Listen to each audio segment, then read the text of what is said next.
घरातला मोठा भाऊ कसा असावा तर तो खरंच उद्धवजींसारखा असावा असं मला आज त्यांच्या भावना ज्या त्यांनी दाखवल्या आहेत हे खूप मनाचा मोठेपणा असतो.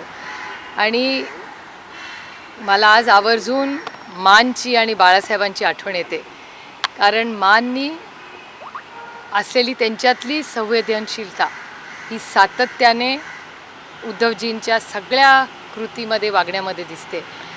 आणि बाळासाहेबांनी जे प्रेम सगळ्यांनाच दिलं त्याच्यात मी एक उपभोक्ता आहे. बाय द वे, बाळासाहेबांनी माझ्यावरही प्रचंड लहानपणापासून प्रेम केलं आहे आणि त्याच्यामुळे बाळासाहेबांनी स्वतः ते हयात असताना त्यांचा उत्तराधिकारी म्हणून उद्धवजींना ह्या संपूर्ण खूप मोठी जबाबदारी होती खरं तर शिवसेनेची, ती त्यांच्यावर दिली. आणि आज खूप प्रेमाच्या विश्वासाच्या नात्याने जर उद्धवजी एक आव्हान करत असतील तर मला वाटतं हा एक खूप मोठा भावनिक हे त्यांचं आव्हान आहे, जे खरं आहे त्यांच्यातला जो खरेपणा आहे. आणि राजकारणात यश अपयश उतार चढाव येत राहतात, तो शेवटी माणसं आणि त्या नात्यांचा ओलावाच हाच आयुष्यात टिकतो. काही वाटतं तुम्हाला येतील त्यातले काही आमदार तरी येतील? मी काही ॲस्ट्रॉलॉजर वगैरे नाही, पण मला असं वाटतं की जर एक कुठल्याही कुटुंबात भांड्याला भांडं जर लागलं तर ते एखादा आपला मुलगा जर किंवा मुलगी ही रुसून गेली तर आई वडील हे सगळं पोटात घेऊन तो प्रश्न सोडवतात. एकीकडे बंडखोरी सुरू आहे आणि दुसरीकडे भाजपच्या हालचाली देखील सुरू आहेत, बैठका होत आहेत आणि तरीही भाजप म्हणते की नाही आमच्या याच्यात काहीच हात नाही. बैठका घ्यायचा अधिकार त्यांना आहे. आमचं काही दडपशाहीचं सरकार कधी नव्हतं आणि कधी असणारही नाही. त्याच्यामुळे जर भाजपला त्यांच्या मीटिंग्स घ्यायच्या आहेत तर तो त्यांचा अधिकार आहे. पुढच्या हालचालींना वेग आला. मी काही त्यांची ट्रॅव्हल एजंट नाही आहे, त्याच्यामुळे मला नाही माहिती ते कुठे आहेत. काही आमदारांनी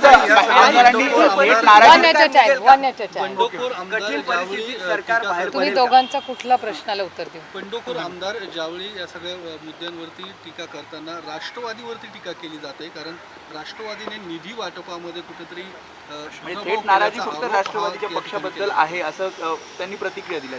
असं मला वाटतं let data speaks for itself ना. मला वाटतं तुमच्याच कुठल्या तरी चॅनलवर आणि वर्तमानपत्रांमध्ये कुणाकुणाला किती निधी आला आहे हे स्पष्ट झालेलंच आहे.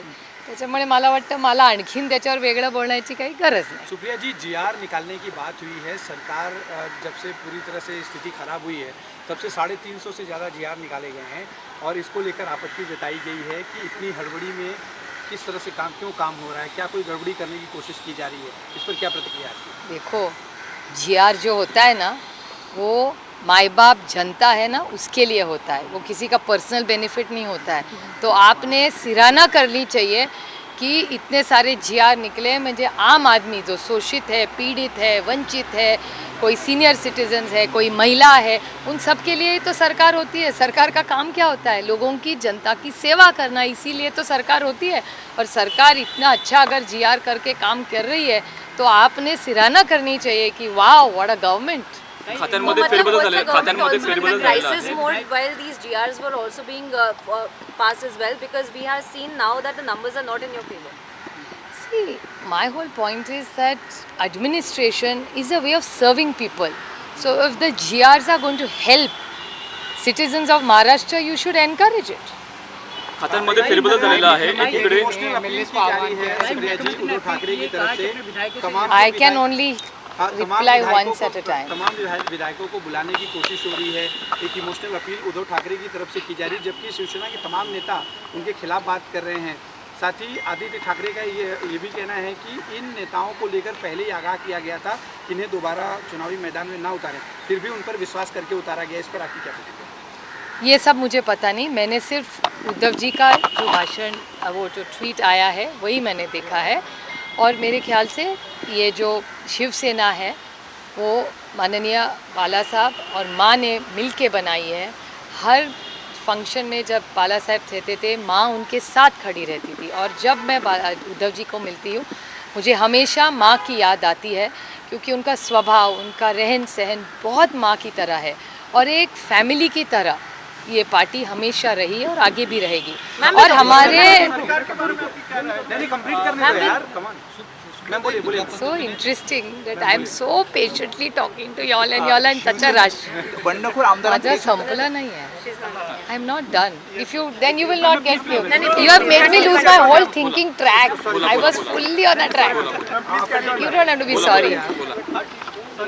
Don't be sorry. What happens is I'm genuinely speaking from my heart. So if you speak in the middle, then the dictators gives away.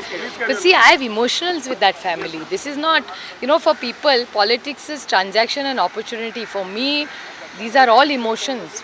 Whichever party, we believe in human relations. We are not here to just do all the. We are here to do the right things. Why did I get into politics? Here to serve people and to make good legislation. That's what politics is all about. And रिश्ते ही तो होते हैं, याद रखना। सत्ता आती है और जाती है, सिर्फ रिश्ते रहते हैं। पर अगर रिश्तों की बात करें तो वो रिश्ते तो अब टूट रहे हैं क्योंकि सारे जो नंबर है एकनाथ शिंदे के पास में जो लगातार संजय राउत लगातार विरोध कर रहे हैं और दूसरी तरफ उनका ये भी कहना है कि अगर भाजपा के साथ सरकार बनाई जाती है तो वो वापस आने के लिए तैयार हैं। मेरे ख्याल से जो भी उनका प्रपोजल हो, आज का जो अपील उद्धव जी ने किया है वो एक बड़े भाई के नाते किया है। और आप सबको याद होगा कि माँ और बाला साहब ने उनका उत्तराधिकारी, उन्होंने खुद जब वो एक्टिव थे तभी उद्धव जी को ये जिम्मेदारी बाला साहब ने दी है। और एक बड़े भाई के नाते अगर आज उद्धव जी एक अपील कर रहे हैं, जो भी उनकी समस्या है वो घर में होनी चाहिए, तो अगर वो घर आए और अगर उद्धव जी ने अपील किया है तो अगर वो आके एक बार उद्धव जी से बात कर सके तो कुछ ना कुछ हल निकल सकता है। बट डेमोक्रेसी और रिश्ते ये सिर्फ डायलॉग से ही करते हैं। डायलॉग बंद होना, इससे तो कौन सा प्रश्न इस देश में या दुनिया में छूटा है बताइए। So dialogue is a must और कंसिस्टेंटली उद्धव जी अपील कर रहे हैं और डायलॉग के लिए वो बैठने, आमने सामने बैठने के लिए तैयार है। Ma'am but are you still Not a hearing problem. You can talk to me very nice. because you're shouting in my ear. आशावादी हैं मैम आप लोग Ma'am, because Eknath Shinde has all the numbers and there is an impending floor test as well. And so, what are you? Where is the NCP going to lie in that? Because the floor test is First impending in of the all, Maharashtra. Mr. Shinde doesn't have 144. He has, to the best of my knowledge, 50. So I really don't know what his plans are. Very hard to. I mean, I won't be able to judge such a per situation. अगर आप floor लोग taste आशावादी होता हैं, है ma'am, अभी महाराष्ट्र उनके legislative वापसी को असेंबली को लेके तो क्या इसमें प्रतिक्रिया रहेगी? क्योंकि वो कह रहे हैं कि उनके pass I am not an astrologer, so I can't tell you what the numbers are. To the best of my knowledge, what I know from all of you, as well as what I read, I have limited information. My information is either through you or through the newspapers. And he has 50 according to what I say. And for Maharashtra Assembly, you need to cross 144. So I really can't be able to tell you or help you in a way that how he's going to reach their number. I have no access to any more को information. लेकर आशावादी हैं ma'am, अभी आप लोग क्योंकि पवार साहब लगातार बोल रहे हैं उद्धव कि ठाकरे अभी भी 21 हम तारखेलाच लगा खरं के तर राजीनामा बैठे हैं देणार कि वो विधायक वापस होते, आएंगे। त्यांना शरद पवारांनी कैसे देखते थांबवलं हैं अशा मैम? पद्धतीची चर्चा आहे. क्या मी तुम्हाला खरं सांगू, मला ह्याची माहिती नाही. जे तो लोक ह्या ॲग्रिकल्चर अँड कल्टिवेशनसाठी बातम्या देत असतात, त्यांनी पेरणीमध्ये जर जास्त लक्ष घातलं तर या राज्याच्या शेतकऱ्याचा आणि तुमच्या माझ्या अन्नदात्याला जास्ती मदत होईल. मुख्यमंत्री भावनिक साथ घालतायत, तुम्ही सुद्धा भावना व्यक्त केल्या. मात्र जे बंडखोर आमदार आहेत ते थेट म्हणतात की राष्ट्रवादीमुळे शिवसेनेत फूट पडतीये आणि जर राष्ट्रवादीकडनं फारकत घेतली तर आम्ही येऊ, असं तथ्य वाटतं तर. हो, पण हे बघा, आता त्यांना तथ्य वाटतं. गंमत मला एवढ्याच गोष्टीची वाटते की जे सगळ्यात पुढे येऊन बोलतायत ते सगळे आधी राष्ट्रवादीतच होते, हे विसरून चालणार नाही आपल्याला. दीपक भाऊ किती वर्ष राष्ट्रवादीत होते, आपला उदय युवकमध्ये होता, असे किती तुम्हाला उदाहरणं देऊ त्याच्यातले जे आज पुढे आहेत, ते सगळे राष्ट्रवादीतच होते. पण आम्ही कधीही त्या नात्यात कधी कटुता आणू दिली नाही. जरी ते पक्ष सोडून गेले असतील तर आमच्या मनात त्यांच्यासाठी नेहमी प्रेमाच्याच भावना राहतील.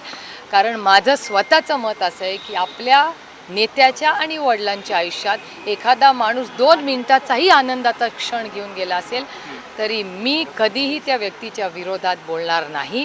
कारण माझ्या आईची आणि मला महाराष्ट्राच्या संस्कृतीची जाणीव आहे की ज्या नात्यामध्ये कधीतरी आपण एकत्र एका ताटात जेवलं असू त्या मिठाला जागायची सवय किंवा माझी स्वतःची संस्कृती आहे हेच छत्रपतींनी मला शिकवलेलं आहे. त्याच्यामुळे वेदना एकाच गोष्टीच्या होतात की ज्या लोकांनी अनेक वर्ष राष्ट्रवादीत होते त्यानंतर ते सेनेत गेले तरी आम्ही त्याचा नेहमी मान सन्मानच केला आणि प्रेमाचंच नातं ठेवलं आणि माझ्या मनात त्यांच्या सगळ्यांबद्दल कालही प्रेम होतं, आजही आहे आणि उद्याही आहे. खात्यांमध्ये फेरबदल झालेला आहे. उदय सामंत यांची खाती आदित्यनं दिलेली आहेत आणि मात्र चंद्रकांत कुलकर्णी म्हणतात की आधी मुख्यमंत्र्यांनी नवाब मलिक यांचा राजीनामा घ्यावा मग फेरबदल करावा. बरोबर आहे. ज्या काही मागण्या असतील त्या टेलिव्हिजनवरनं नाती आणि सरकार चालत नाही. तो समोरासमोर तुम्ही काय म्हणता, आपण भारतरत्न डॉक्टर बाबासाहेब आंबेडकरांचं नाव घेतो, संविधानाचा सार्थ आपल्याला अभिमान आहे, तर संविधानाच्या मार्गाने जायला नको का?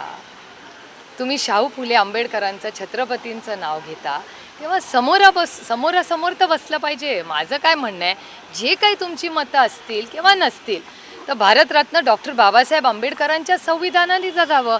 टेलिव्हिजन मीडिया नाही हो. उद्या मला सदानंदचं आणि माझं भांडण झालं म्हणून मी काय ABP माझाला सांगणार आहे की सदानंदला सांगा की तू रोज 6च्या ऐवजी 6:15ला उठ. मग तुम्ही त्याला विचारायचं, सदानंद सुळे तुम्ही 6ला उठला ना तर रुसलेल्या ताई परत येतील. असं नसतं हो. ते सदानंदचं आणि माझं भाषण आमच्या घरात झालं पाहिजे. जी काय आमचे मतभेद असतील ती घरात आहे आणि चर्चेतूनच मार्ग. दिस इज अ डेमोक्रेसी. संविधान चर्चेतूनच.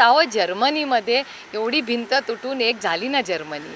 नाती असतात किंवा जबाबदारी असतात. मी एक लोकप्रतिनिधी आहे, माझे जरूर मतभेद असतील, कितीही पार्लमेंटमध्ये आम्ही करतो, पण चर्चेतूनच मार्ग निघतो ना. एखादं विधेयक जेव्हा येतं, मी लोकप्रतिनिधी आहे हो. माझं काय काम आहे की पार्लमेंटमध्ये आपल्या राज्याच्या वतीने प्रश्न मांडणे. चर्चा तर झालीच पाहिजे ना, मग ती दडपशाही होते. आणि एखादं जर मूल, मी पुन्हा म्हणते की एखादं मूल जर काही वेगळं काही करू पाहतं ते, तर आज उद्धवजी जे काय तुम्हाला चूक म्हणा, रुसणं म्हणा, फुगं म्हणा, पोटात घ्यायची दानता एक मोठा भाऊ म्हणून दाखवलं आहे. तो एक घरातला मोठा दाखवत असेल तर ते सगळं विसरून ते त्यांना सगळ्यांना प्रेमाने पोटात घ्यायला तयार आहेत. याच्यापेक्षा आणि काय पाहिजे मला? चर्चा हाच सेनेला सल्ला आहे. चर्चा हाच सेनेला सल्ला आहे. कारण जेव्हा भाजपसोबत काही राष्ट्रवादीचे आमदार तेव्हा गेले होते तेव्हा तुम्ही सुद्धा खूप हे केलं आणि त्यानंतर ते सगळे आमदार आले. असंच काही सेनेला करावं लागेल. चर्चा नाही, माझं म्हणणं असतं कोणाची चर्चा तर झालीच पाहिजे. आता माझं पार्लमेंटमध्ये रोज आम्ही भाषण करतो, आम्ही त्यांचं ऐकतो, ते आमचं ऐकतात, त्या चर्चेतूनच निघते. आता कालचंच उदाहरण मी देते. काल एक महाराष्ट्र बँकेची बातमी एक प्रिंट नावाच्या वर्तमानपत्रात आली. मी ट्विट केलं निर्मलाजींना, निर्मलाजींकडून मला त्याचं उत्तर आलं.